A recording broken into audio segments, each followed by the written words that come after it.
I am Madison Timmons. I'm Chris Susi. And we're paranormal specialists who live in the most haunted city on earth, Savannah, Georgia. Every day is Halloween in our line of work, so join us as we spin true tales of haunts, murders, and disturbing Savannah history.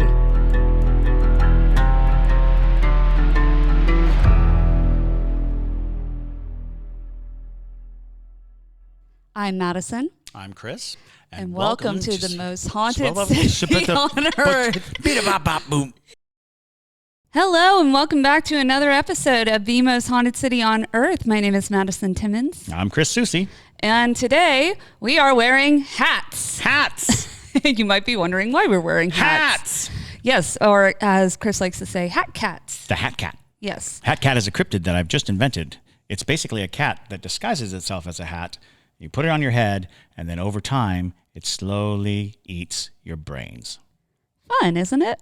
Now, the hats that we are wearing were very graciously sent to us by Gorin Bros, and they are a very high-end hat company. They are coming out with a cryptids line. Ooh. Yes. Ooh, cryptids. So, yes, if you're a cryptid lover like us, you could have a hat of this sort. I have. Displaying wonderful cryptids. Yes, like the Chupacabra. Chupacabra. Or the Loch Ness Monster. And there's an Nessie. And there's an assortment of other cryptids that they have in this line, but if you like them, you know where to find them. They're highly fashionable and informative. Well, not that informative. They just have the name. But you know. And an image. Exactly. But and it's a conversation starter.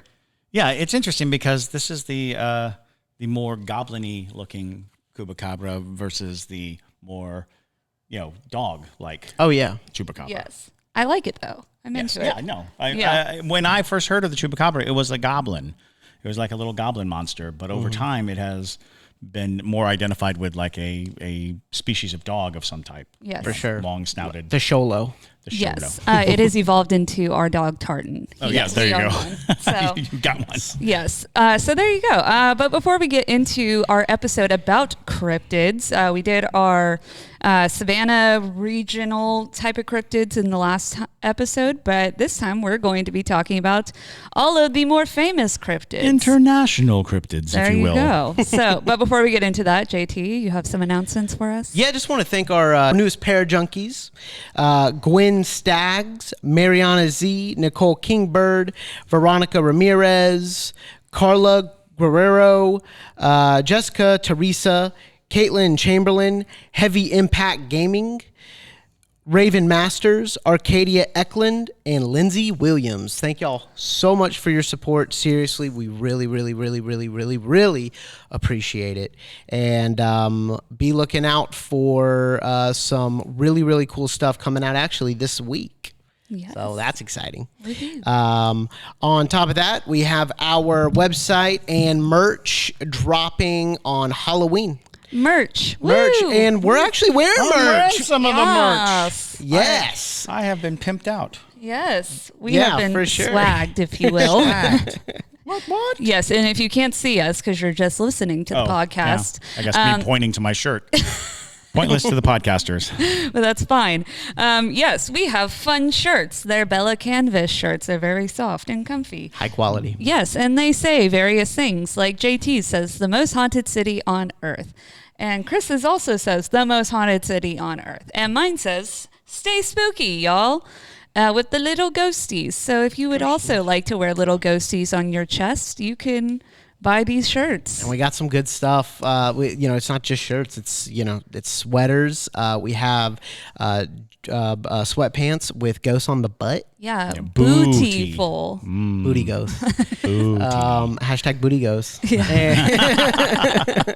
That one's going to stick. That's going to stick for a while. Yep. And we're going to have also a hashtag ghost heroin for pair junkies only. Ooh, yes. Oh, yeah. I don't even think I told y'all about that. No, yes. That's news to us, but yes. I'll be wearing it. Yes, absolutely. That's the way to go. And cool. Fanny packs and all sorts of stuff. So anything you can slap a logo on, we'll slap a logo on. For sure. And all pair junkies will get various discounts. There you go. So if you are not a parajunkie, you should definitely consider becoming one. Join the family. Yes. Join us. Come join our nonsense that we Yes. do on Patreon. But anyways, is that all right? Yeah, that's it. Let's talk about cryptids. All right. Okay. So, which cryptid would you like to start with? So, when you start to like spread out and talk about cryptids, you kind of realize that there are just like popular cryptids that have kind of risen to the top of people's awareness. So I'm going to go with a more obscure but well-known cryptid, and that is the Mongolian death worm. Oh yes, Oh, I love boy. that. Who doesn't love the Mongolian death worm? It sounds like SpongeBob a hates it. That's the that's the Alaskan bullworm, but close enough. Honestly, yeah, actually, it That's might what be, they're going that's for. Yeah. what they're going for. And yeah, you know, it sounds like a heavy metal band. Yeah. We are Mongolian death worm. Yeah, exactly. The Mongolian death worm, also known as the intestine worm, I believe they say, because that is kind of what it resembles, a cow's intestine. Oh. And then if you come into contact with it, you will die. And this is a well believed tribal beware situation throughout Mongolia. This idea that if you came across this thing that just looked like writhing intestines in the sand, you stay away from it because it can and will cause you grievous harm. And I believe in certain instances they say it spits out like a liquid that gets on you and acid. I don't even know if it's acid. It's just like an incredibly dangerous substance that will This kill you. had to have influenced Tremors. Absolutely. Oh yeah. No. As a matter of fact, if No-brainer. you see images of the Mongolian death worm, they look very much like Tremors with their mouths closed. Oh. A graboid. A graboid. Graboid. A graboid. And it's interesting because I think that's a long time creature of some repute, like in fables, and even the concept of a dragon. In certain areas, they called them worms, and they called them, from the word verum, dragons were just large serpents, which were just large worms. And so, and I learned that from the wonderful movie Lair of the White Worm. Which There's a movie called Lair of the White Worm. it is great. If you have not seen Lair of the White Worm, get out and watch it because it is a trippy, bizarre. It stars a young Peter Capaldi, who was recently Doctor Who, but when he was young and beautiful, and a young Hugh Grant, who is still beautiful. But he was super beautiful then. It was like, oh no, who's this guy? But if you had a chance, Lair of the White Worm, and it kind of talks about the fact that the concept of the giant serpentine creature is prevalent throughout the world. And even now, giant snakes, I've encountered anacondas that were at least 20 feet long, if not longer. Oh, yeah. And in the wild. And you're like, oh, that's not good. This kind of creature, unchecked, a predator, an alpha predator that can just grow to its environment. So yeah, I think that there was a time when these types of creatures were much more prevalent and seen more regularly. They were probably hunted to extinction. Yeah. Because who's going to let that live near you? Absolutely. You see it and you're like, we got to. It's like they haven't evolved yet, or they're too far evolved. Right. That's what I'm trying to say. Sure, It's I understand. That's what a cryptid is, right? Right. Well, it's just something that escaped our observation. Sure. Because a lot of the creatures make sense when you start to pare them down into like what kinds of stories do you hear about them, and then what kinds of creatures actually exist that could mirror them. Sure. And you find, I remember hearing a tale about a crusader coming back from the Crusades and encountering a dragon and fighting it, and realizing that if you were a knight from Europe and you were traveling back from the Middle East and you encountered a crocodile, a big, ferocious crocodile, you would probably classify that as a dragon. Yeah. Crocodiles are basically dinosaurs. I mean, when you look at They one, look like just it. because we understand what it is, doesn't make them less ferociously large and scary and scaly and covered in teeth and, armor-like skin. And so, like, when you take all those things into consideration, you're like, I wonder if some of those accounts weren't just people encountering animals that we accept That's regularly. what I Yes. was thinking. And then, the definition changed because, a guy comes back. He's like, let me tell you about this creature. It was twice as long as my horse. Yeah. It was, covered in scales. It had big sharp teeth. Like, you're talking about a dragon. He's like, I guess I am. Yeah. You're right. And Yeah. they're like, well, here's a sainthood. Nice going, Yes, George. right. we live in a world of cryptids. Yeah, Well, we live in yeah. a world of cryptids. But that doesn't negate some of the cryptids leaning towards more like the folklore side of Oh, sure, things, where absolutely. they are omens of sorts, or Well, they. Yeah. I think folklore is an excellent example of how people took things that they saw but didn't understand and then translated them into, something amazing. Yeah, because that's how Mothman kind of is evolved into. Because in theory, Mothman could have been some ferocious bird creature of sorts. Because, have you seen some of the owls and hawks that exist in sure. the world? They're horrifying. And An so- out of control barn owl can look like a giant, squatting individual. exactly. And so it's like, think about it. Excuse, ma'am. Oh my. Siri? She's like, you need to stop talking. That was my NSA agent saying, you need to stop talking about these things. Anyways. But yeah. So think about, Mothman and stuff. He could have been some big bird creature, but he's now become kind of in line with the Banshee kind of lore. Oh yeah, he's of become death prophetic. omens. Yeah. Right. So maybe some of those creatures could have been creatures of, scientific reasoning, but you never know. Yeah, some anomaly, some strange thing, because you're also talking like thunderbirds. Oh yeah. A thunderbird is a gigantic bird, and if you were to encounter a bird that was of unnatural proportions to you, if a bird had a 12-foot wingspan and was standing nearly as tall as a human being, if you saw that in the middle of the night and you weren't really getting a good look at it, you would have, reason to say it was a giant man-like, winged-like man wing thing. Yes. For sure. Well, before we started filming, you had looked up the hammerhead bat. Yes. I was saying that whenever I see a picture of the hammerhead bat, and we'll put up a picture for people on YouTube, but if you're when you're able, not while you're driving, look up hammerhead bat. The hammerhead bat looks like most of the illustrations I've ever seen of the Jersey Devil. Huh. When you look at the Jersey Devil, actually, JT did not get the full effect of the hammerhead bat story. No, I definitely So I'm didn't. going to show him a picture of a hammerhead bat. So this is a hammerhead bat. Oh yeah, I've seen those. They're so They're Weird. bizarre. Weirdly cute. They're, Yes. they're a strange animal, but when you really think about pictures you've seen of the Jersey Devil, the hammerhead bat and the Jersey Devil do share a very similar. Let me see if I can pull up a picture. Of this. Are you saying most cryptids are? Oh gracious, that does look like a hammerhead bat. Yeah. Like, Right? for sure. So we'll try to put up a comparison picture of the Jersey Devil and a hammerhead bat. But yeah, it's fascinating because the hammerhead bat is, I don't think it's indigenous to this area. So if you saw it, it would be really weird to see. And if it was a giant one, it would be really weird to see.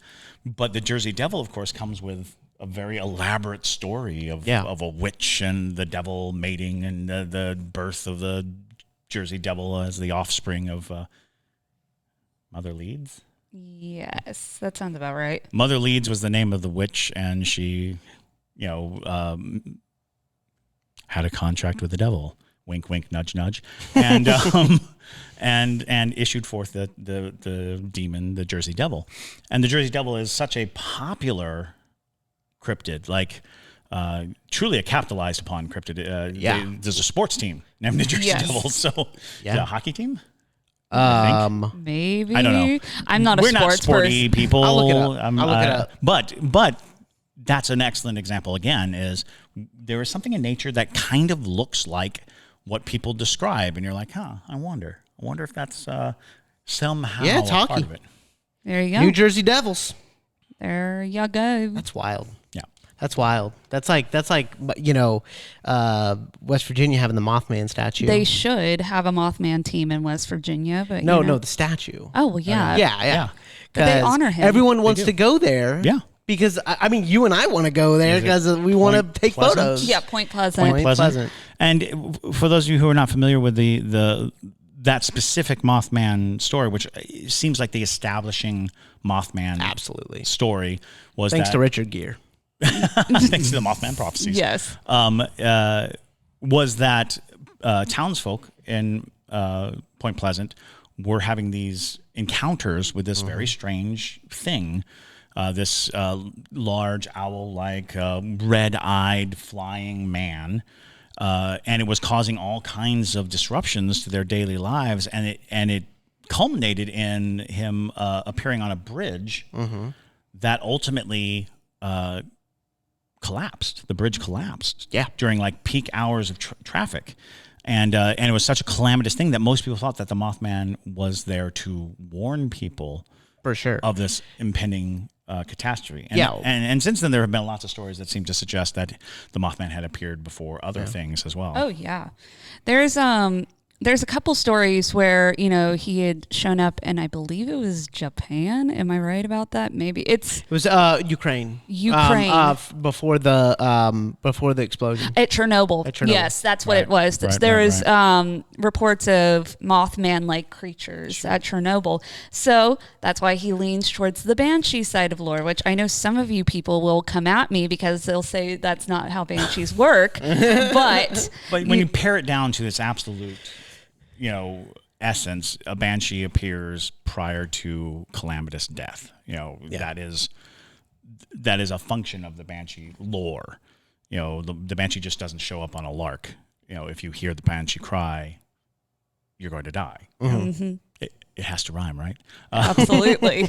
And it's interesting because I want to say that recently, in the last 5 years, there has been a rash of Mothman sightings in Chicago. Yeah, I Around remember high. reading Yes, that. yes. Remember reading that, babe? Yeah, That people on the have tall seen. buildings, and, Sure. and people were thinking that it was a person doing the flying squirrel suit, those little glider Yeah. suits. But there have been reports, Sure. more and more, and it's like, oh, I wonder if something bad is going to happen in Chicago. And then, of course, I think it's just their crime rate. I was going to say their general violence of Their Chicago general is so violence. high that you might be seeing it, dealing yes. with something that deals with prophetic, death is coming. And in Chicago, you're not wrong. Death is Yeah. coming. Yeah. It is an out of control issue. Yes. But Mothman is just a fascinating story in general, though. And I think West Virginia has done a good job immortalizing Mothman. Yeah, it's like that one main thing they got. I mean, I They just have beautiful mountains. They have Thank you beautiful very do. much. mountains, but everyone knows that. Yeah, Yes. like that. But the thing that like there are other states with beautiful mountains though. No other state has a Mothman. I love that they leave pepperoni rolls and Mountain Dew at Mothman statue every West Virginia day. I love that. And those pepperoni That's rolls so are great. awesome. If I was a deity or if I was a cryptid of some sort and someone was going to leave me an offering, Honoring you with pepperoni rolls. that would be Yeah, amazing, absolutely. Well, and in Appalachia, they have the look behind, right? Yes, they do. And that's throughout. But in West Virginia, up in the mountains, that hollers. is a pretty common. Don't go out in the woods. If something whistles, if something calls your name, do not respond. Do not go out there. Do not leave. Yeah. Yeah. And like if you think about West Virginia and what they got Mothman, and the second thing they got is Wrong Turn / Deliverance. And I'm here to tell everybody, Deliverance is North Georgia. It is in North Georgia. No one said it. Everyone, it's like one of the the things that everyone thinks, but it's wrong. Mandela effect. Mandela Yes. effect. Yeah. That everyone thinks Deliverance is No, it takes place in in Georgia. West Virginia. Yeah. It is North Georgia. Yeah. Like that's Yeah. that's the craziest thing that everyone thinks that. But that's the second thing they got. Yeah. It's like when you think of West Virginia. That's not a great thing to unfortunately- have. No, that's what I'm saying. That's what I'm For saying. any West Virginians out there, we're not casting shade on West Virginia. No, It's a- well, I'm actually it's a trying beautiful to- state. Yes. We just went there and it was fantastic. Everyone was so nice. And like I was like, why do more people not come here? Why do people only, another thing is we even read about the incest thing with West Virginia not being true. It was because of a president, right? Yes. It was a president who said, I'm trying to remember the president that did it, but the president came, I don't know if it was Nixon or not, but the president came and made an incest joke. And that's why West Virginia is made that way. But there's people did studies, like scientists did studies. We read a whole thing about this. Yes. Scientists did studies going back and looking at marriage licenses. There's no incest in West Virginia. Like, I'm sorry for all the people that think it's funny. There's just no incest in West Virginia. There you go. But there is Mothman, and that's what But there matters. is Mothman. And that's what matters. But Absolutely. going back to some cryptids, let's think. What I would say, let's talk about the chupacabra, just because Chris is wearing it. I am wearing the hat. Chupa. I love that story just because I think it's interesting that we still can't figure out what exactly it is. And the odd thing about it, everything else about a chupacabra leads to believe that it's just an animal-like creature. But what animal sucks blood out of its... Right, exactly. That's the whole thing, is the goat sucker. Yeah. And it raises a lot of interesting questions, because it's in a lot of chupacabra cases, they'll find only one injury, not like a fang marks, But, not like yeah. Dracula, but like an actual, singular hole, Sure. almost like a shunt. That's also so you used to see, like in the evolution of the presentation of the chupacabra, because like I said, the first time I ever saw a chupacabra, it looked like a ghoulie. It looked like a little a gremlin goblin thing. Yeah. And its tongue was like a straw. It was like, open at the end. So the thought was that it struck you with the tongue and sucked out the blood. Sure. But yeah, it's just a peculiar series of things, and could be completely unrelated. Yeah. The sighting of these animals that they're not sure what it is, and the animals that are losing blood could be two separate things. Yeah, I wonder if the vampire bat has anything to do with it. Well, vampire bats, usually when you see that they have drank any blood from anything, you get like little fang marks, like little tiny fangs, because their Yeah. mouths are only so big. They're and not. they're so tiny. Yeah. They're in that region, right? They're so tiny, in Yes, fact, and people but- don't realize that a vampire bat, as it's drinking, is urinating because it doesn't have enough space in its body. Oh boy! So it's just like a straight Yeah. through system. It's like, this is forcing urine out of my body because I'm so tiny. Yes. Oh wow! So yeah, emptying an entire animal of its blood, because that falls into like cattle mutilation and things of that nature, because it's such a peculiar effect. Sure. To come across an animal and there not be blood. Yeah.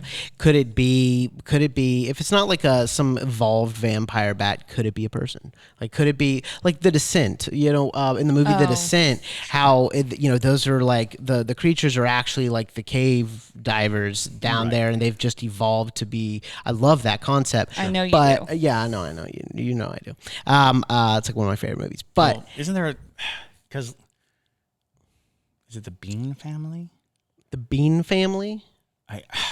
So if you're familiar with The Hills Have Eyes, which is about these mutants that live in the hills, it's actually based on a true story of an incestuous group of people that lived in caves, and they kind of evolved to live in the dark, and they kind of and they were just wild people, Sure. And cannibals.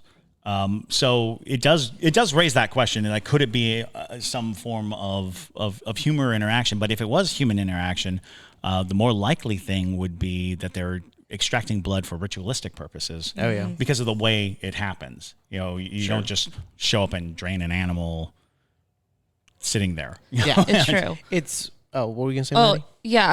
I was going to say, it is possible that it could be, a group of people. Because, there are people that live out in the national parks. Yeah, You know, absolutely. there's like wild people that, you know, that's part of the Oh yeah. Mm-hmm. Oh my God, that just hit me. That's almost like a cryptid. it is in a Well, way. the wild you know? people- do you know Could what- be a you know what big- we're talking Bigfoot about? sightings. Yeah, True. absolutely. You know what we're talking about? Yeah, absolutely. Those people. Anywhere you're going to find large tracts of wilderness, you're going to find people who for one reason or another disconnected from society and started living a life in the wild. Yeah. And not to be, you know, overly dramatic with, you know, wild people, but it's true. They don't have any reason to communicate with any other forms. They don't need words. They don't need to. So, you know, if you've got generations of people who do not need to speak to one another in any sophisticated pattern, you will have a very insular, you know, society that does not adhere to any law, that does not adhere to any moral structure that you would want to put on them, because they live their lives the way animals do. And we've talked about this before. You know, when an animal attacks, when an animal does something, we attribute it to nature. Yeah. We do not say, well, that's evil. You know, well, I guess in certain instances we do, but for the most part, we recognize an animal's behavior as natural. And so when you're dealing with people who have foregone society, who have foregone, you know, living, you know, as we do, and they do something that seems brutal or somehow inhuman or inhumane, we think to ascribe it as evil, but when they're in fact just living the lives that they live. Sure. Yeah. The wild people, like I remember we read this story like a year ago, Madison, about that. It was like the wild man that killed the boy, that took the boy into the forest, and took him away from his family, and they found his like body or something. Yeah, there's plenty of stories of that where you know, people encounter these other people who seem feral in a sense, where they're usually completely naked because obviously they don't need clothes and like things of that nature.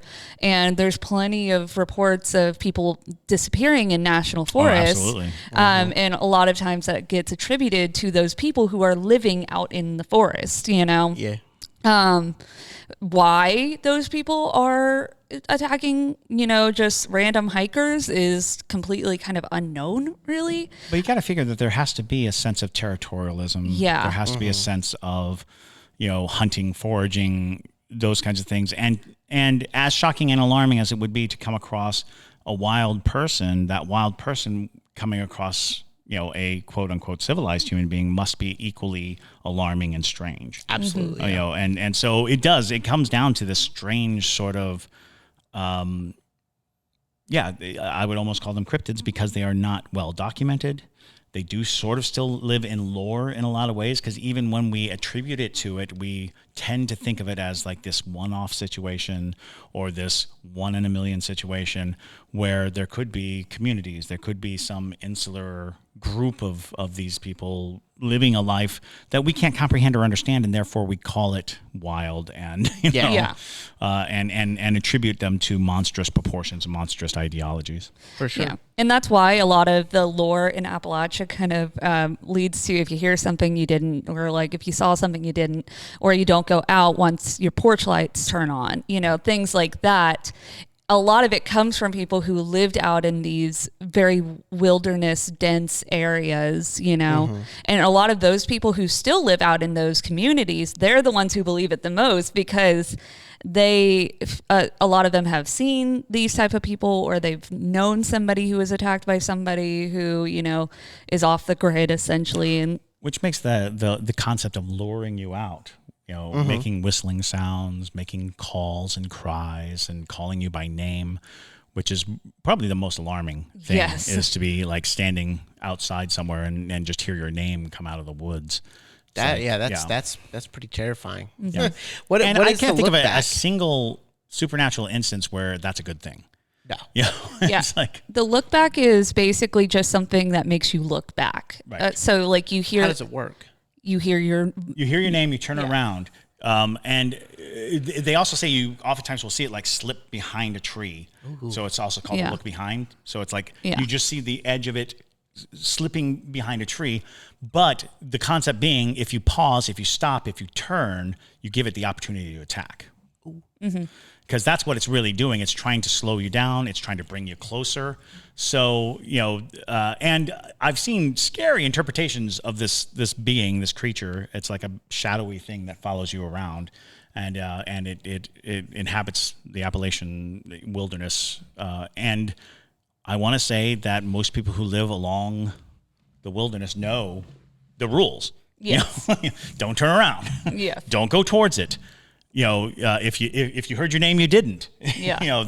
Those things you hear often enough when you talk to people of the region. And I'm fascinated too, because in my experience, most people that live in the Appalachians don't mess around with it. Yes. They're like, no hunting. No exploration, no looking into it. They're not setting up, cameras, and they're not trying to catch it. They're like, leave it be, leave it alone. And that to me is a very clear indication that whatever's happening is real enough to them for them to set parameters, to set guidelines. Like, no, I'm not going to sit out in the woods in the middle of the night. Are you insane? I'm not going to go out there and look for this thing. No. So, and I don't even think I've ever really seen like a ghost hunting show or anything like that, spend any time looking for these things with good reason. Don't do it. If you're out there thinking, well, I live really close to Appalachia, don't.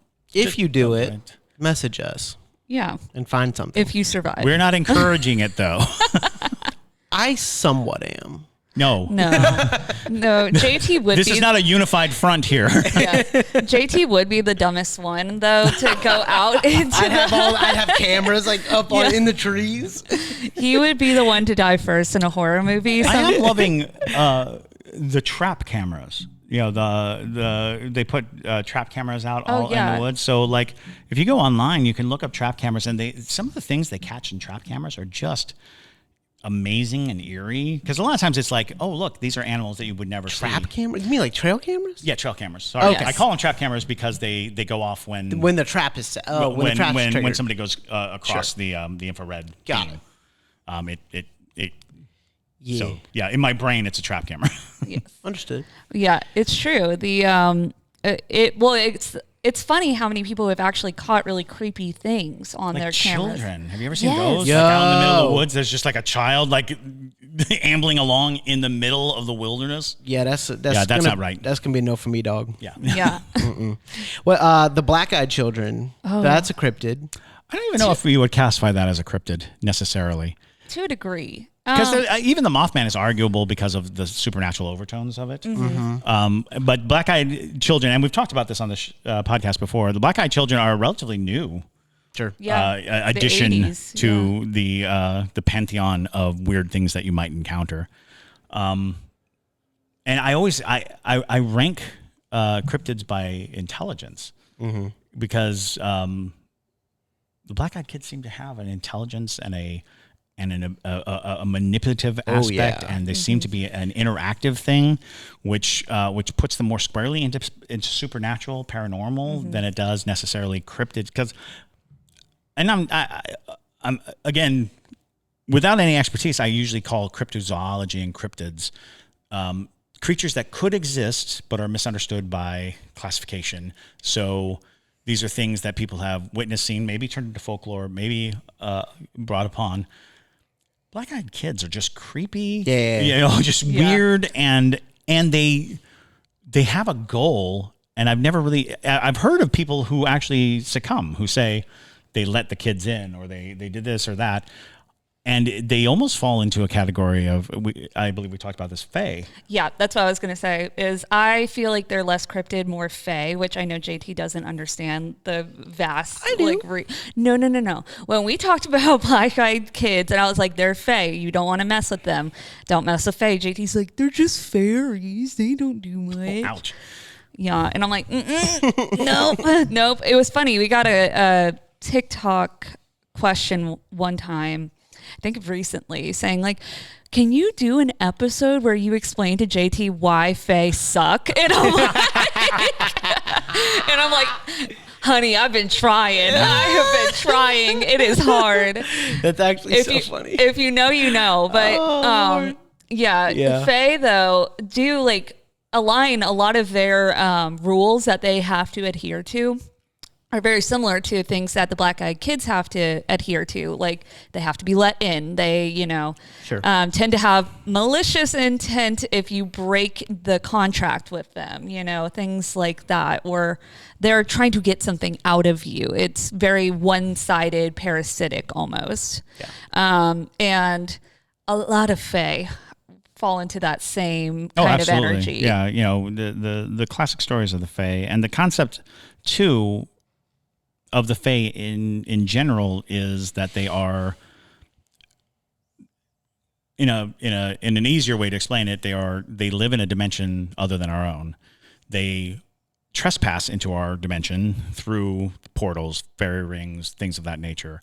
So their stay in our world is tenuous at best, which is why they have rules, why they have to adhere to them, why they need anchors. Sure. And a lot of times those anchors are foundling children, taking a child, holding, having these things that keep them capable of being a part of this world. And there's a general belief that at one point there was a schism between human and Fae, and it created this separation of the Fae world and the human world, which led to resentment, deep resentment, because the Fae were nature and they were caretakers of nature. And when that schism happened, nature began to be perverted and poisoned and polluted because humans are bad at it.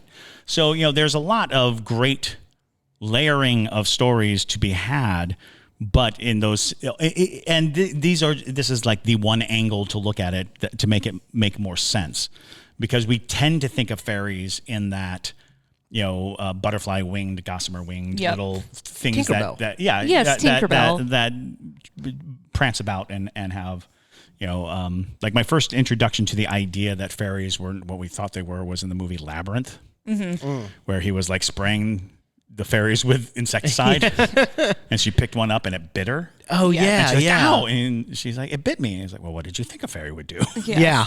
Yeah, but even think about Tinkerbell. She had an attitude. She had an attitude. She was locked in a jar most of the movie. She tried to murder Wendy. She did. The very first act she did when Wendy was coming down from the sky was to tell Toodles to shoot her with an arrow. Yes. And my gosh. had Wendy not had the kiss that Peter gave her, which is what the arrow struck, Wendy would be dead. Yes. Bruh. Yeah. Well, Tinkerbell was very protective of Peter in that way, because they had in folklore logic, they had a contract between them, and so Tinkerbell was jealous that this other girl was coming in and interfering with that relationship she had with Peter, so she was going to take her out. One of my favorite descriptions, though, of fairy folk, and this was from Peter Pan, was that a fairy's body is so small that it can only occupy one emotion at the time. So when it was mad, it was all mad. It was 100% mad. When That it was, is when really it was, interesting. When it was in love, it was all love. So when you're on the good side of a fairy, you're golden. When you're on the bad side of a fairy, you're dead. Wow. Yeah. And they won't stop at nothing. Yeah. Yeah. So, would a skinwalker be Fae? That's tricky. And it is tricky because Fae tends to deal with a type of with a cultural way of describing these extra dimensional things. The skinwalkers exist in a different culture. Yeah. Okay.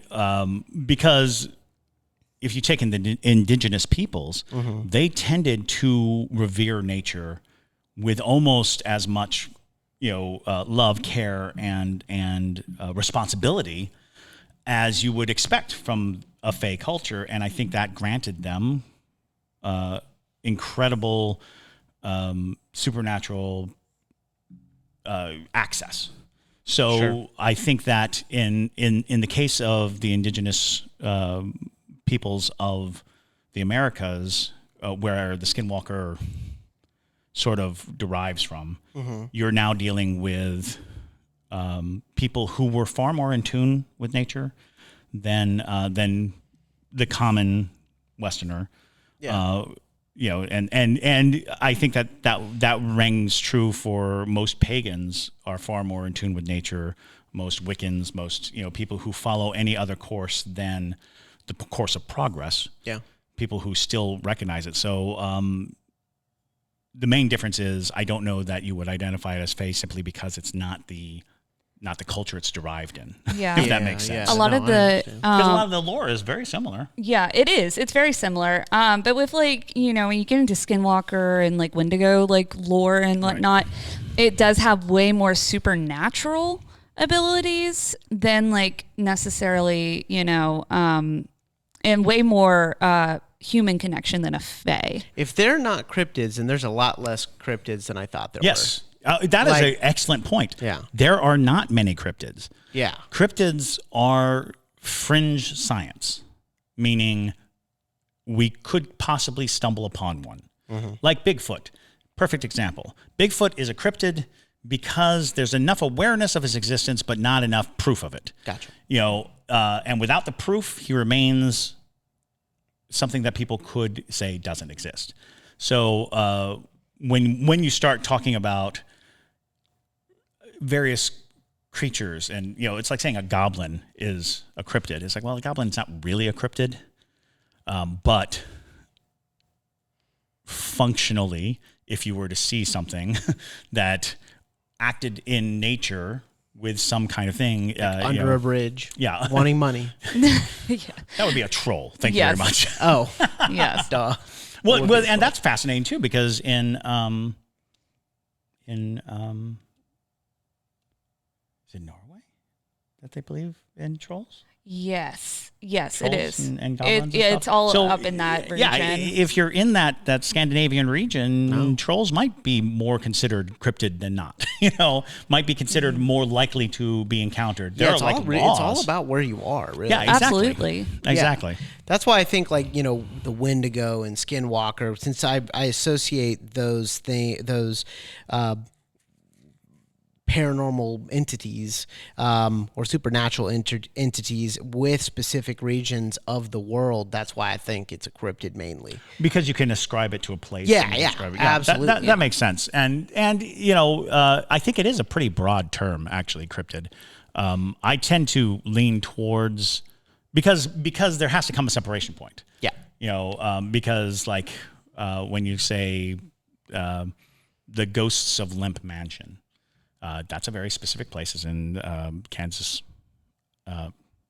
Missouri. It's in Missouri, Okay. St. Louis, Missouri. So the Limp Mansion, full of ghosts, very well known. They're isolated. They're in that spot. They behave a certain way. They're not cryptids. No, they're ghosts. The ghosties. Yeah.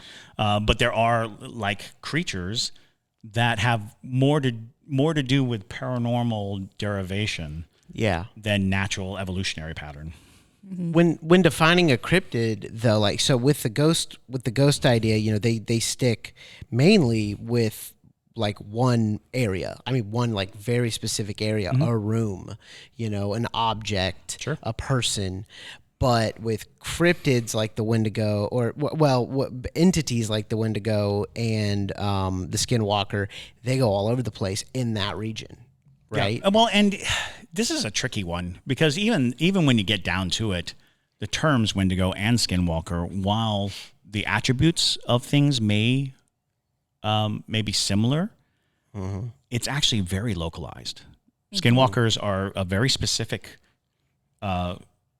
belief structure, a very specific location, so while we see things and and it's become more common term to say Skinwalker, but the truth of the matter is if it's not like very specifically tied to this very specific group of indigenous peoples, it's not a Skinwalker. Sure. It's just something that exhibits similar things. The Wendigo too. Yeah. You know, the Wendigo in certain instances is, you know, just a murderous human that then transported and extended its life unnaturally. Yeah. But it is also very tied to a specific belief structure. Sure. So things that happen outside of that, it becomes tricky because if we call everything a Skinwalker, then you're kind of ignoring the lineage of the story of what is believed. I would agree with that because, like, you know, Wendigos, think about it. When we did an episode on Wendigos, it was it's all up in that like Northwoods, Minnesota, Michigan kind of region of even dipping into Canada of people who experience it. But you got to remember where the Wendigo kind of like started was with cannibalistic groups. And it's so they transformed into the Wendigo, and it was like that Wendigo psychosis Yeah, of Wendigo sorts. psychosis. So that leads me to less believe that it's a cryptid of sort, even though the reason why I feel like it gets messy is because we associate animalistic type creatures with being cryptids. These have a different purpose. Whereas, like, you know, a chupacabra could have just been a dog that got a taste for blood or something, or evolved. A breed, yeah. That evolved to have like that ability to drink blood, or, you know, it's just evolved to be something abnormal to our beliefs. But with Wendigos, it's like, it's hard to assume that, you know, that would be that a human turned into a creature could be a cryptid. But then you're blurs also dealing with the lines. concept of curses and the concept of an almost magic, like werewolves and vampires. Werewolves and vampires, lycanthropes and vampires, could conceivably fit on the cryptid scale. However, they are so closely related to curses and to, you know, hyper spiritual situations that you don't see werewolves on most cryptid lists. You won't see a vampire on most cryptid lists. But when you think about it, conceptually, in a vampire case, it might just be some kind of weird animal that when it infects you, you become like it, you know, rabid or something of that nature. Werewolves are the same way. It seems to be a disorder that can fall upon you. But that is humans being affected into something else, not a cryptid, more like a disease or a disorder. Yeah. I kind of believe that a lot of the, you know, dogman lore, you know, from history probably came from rabies being a thing, because it turns you into something that you're not with brain swelling. It's one of the scariest things. We're so lucky that humans cannot survive the gestation period of rabies, you know, because the fever is so high, it kills us.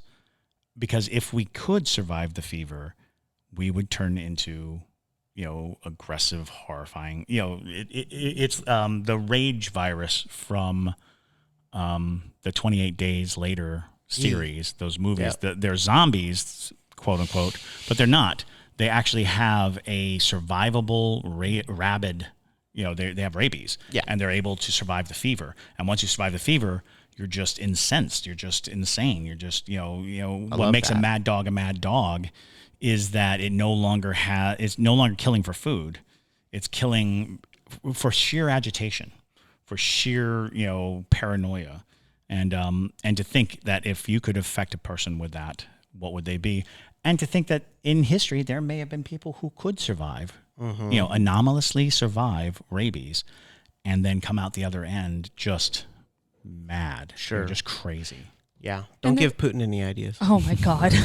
There is also like the logic of it could have just been a really hairy person that created a werewolf. You know, like, no, seriously, like people, even nowadays, people have like, hypertrichosis. Exactly. They have those disorders that creates your hair to rapidly grow and you know, things like that. Like in the freak shows, the dog face boy and things like that. You know, Yep. There have been many instances where people exhibited this, you know, lycanthrope look. You know, it's like it's a person, but he's covered in hair, must be a monster. Exactly, because it's abnormal to like our normal senses, and especially back in like if you think about like the 15th century up until like the 19th century, people were so confused about what was going on. They're just trying to figure it out and like create societies. They didn't have science. And so they're like, so they see a guy covered in hair and they're like, oh, you're crazy. You know, you're like, obviously a werewolf. Let me hit you with that's interesting. You know, that's a really good point, babe. For real. Well, whenever people were met that were different, we generally killed them. Yes, that is true. We that was our go-to. Our go-to move was let's burn them at the stake. Witchcraft. Burn them at the stake. Yes. Yeah, you know, because that was. It's funny because we were just talking about wild people. Civilization as a whole has not been all that civilized. You know, when something challenged our belief structures or challenged our idea of normality, we answered with violence. We answered by killing them. We answered by, executing them, by trying them, by torture. Humans kind of suck. Oh, yeah. We are so full of, if there's one cryptid on this planet that is the most destructive, it's us. It's like, have you seen these things? They show up, they take over everything, they cut all the trees down. It seems so unnatural. So they build true. weird boxes to live in, and then they, ride around in smoke spewing beasts that roar down the streets at hundreds of miles an hour. We are the most terrifying monsters. If you were to ask some animal, say, what do you think of humans? Oh my God. Yeah. Exactly. Unless it's your dog. Then your dog is like, well, that's the dog the best is thing ever. is a traitor to the rest of the animals. It's like, I'm going to make friends with that. And they're like, why? It's like, oh, you'll see. And look what it did for them. Exactly. And look what it did for them. They knew what they were doing. Now we worship dogs. Yeah, we worship the dogs. Our dogs, I should say, literally live the most plush lifestyle. Oh my God. I'm like, oh gosh, you are so lucky. I'm like, you want for nothing. No, not a worry in the world. They're like, I have so going forward, I have a question for the episode ends for y'all. Is there a cryptid that you believe in 100%? Or 90%. I'll say 90%. Is there a cryptid that you're like convinced Mothman. it's a real thing? Mothman. Yes. Bigfoot. Yeah. Bigfoot. Absolutely. I have no reason to doubt that there is some kind of unknown. I'm going to guess it's an ape. Sure. I'm going to guess it's some kind of strangely indigenous. Like how you said in the last episode with the monkeys getting out. Yeah. And that could turn into Bigfoot because real fast. there's this long belief of a land bridge that was the Bering Strait. So any number of things from Asia, from there was the concept of Pangea, the continents breaking off, and so there could be a primate that we do not know. Sure. Living in the vast wildernesses that we've never really explored, like Canada. Yeah, Canada and the Pacific Northwest. It's just amazing to think how many things we don't know about. Because on the Earth, the land takes up very little of it. Mm-hmm. It's mostly water. And let's not even get started on how much of the ocean we don't know. Seriously. I'm like, have you seen a giant squid? That's a monster. It is a monster. And like the first time I saw one of those anglerfish, the ones that have the little glow in the dark light. If you try to explain that to me before I had seen it, well, even when I first saw it, I was like, that looks like a nightmare. That does look like a nightmare. That looks like Lovecraft sat down and said, I'm going to talk about this thing. It's got big, vacant white eyes with huge, like, glass shards of teeth. It's just a nightmare-looking beast. And now, we're looking at this idea that we know what's out there. We don't know jack. We are still discovering insects. I think we daily discover new, classifications, new breeds of insects. And it's like, there's a lot of life on this planet that we don't understand, we don't know, deep in the rainforests, deep in the, woods, in the jungles of, Antarctica. Oh, good God, Antarctica. Yeah. Antarctica is terrifying. I knew a guy who was a medic on one of the Antarctic stations, and he swore that they would get countless injuries and deaths coming into the medic bay, and these people would have slashes and cuts and things, and they were and he was told to write it down as exposure. They died because of the cold, and he was like, "No, these are wounds." Like, no, caught outside in the cold. Sounds like a Yeti to me, which is another cryptid of sorts that we did. Yeti is like the Bigfoot of the Tibetan Himalayan areas. Which that's another one that I would say I completely believe in because they have found like Yeti feet and stuff. And it's like highly valuable when you go to Mount Everest. There are people who literally try to scam millions of dollars for this like sacred Yeti Pete. And so, they even had like the hair, the Yeti hair that Josh Gates had discovered on an expedition, and I think they went and got it DNA tested, and it came back inconclusive, which suggests that it was an animal that they did not know who it was, what it was. So there you go. So moral of the story is we know nothing. I'm just kidding. Hashtag we know nothing. Yes. We have so many things that we have yet to explore in the world and whatnot. So as far as we can talk about is, like the fun thoughts of these creatures and things like that until they are proven. But nonetheless, they make good folklore and good stories. So with that, you want to wrap it up? How about a ghost tip? Okay, here's a ghost tip. The best policy when facing something that is truly scary is to leave. A lot of people will argue the idea that you should explore, you should find out. If you feel threatened, don't stay. Leave. Follow your instincts. I know too many people who put themselves at great risk and jeopardy just to get a little bit closer to an answer. And honestly, it's not worth it. There you go. Well, with that, thank you guys again. If you don't already follow us on TikTok, make sure to follow us at The Savannah Underground or on Instagram at The Most Haunted City on Earth. Also, make sure if you want to become a parajunkie, you check out our Patreon. But with that, though, thank you guys again. And my name is Madison Timmons. I'm Chris Soucy. And stay spooky, y'all.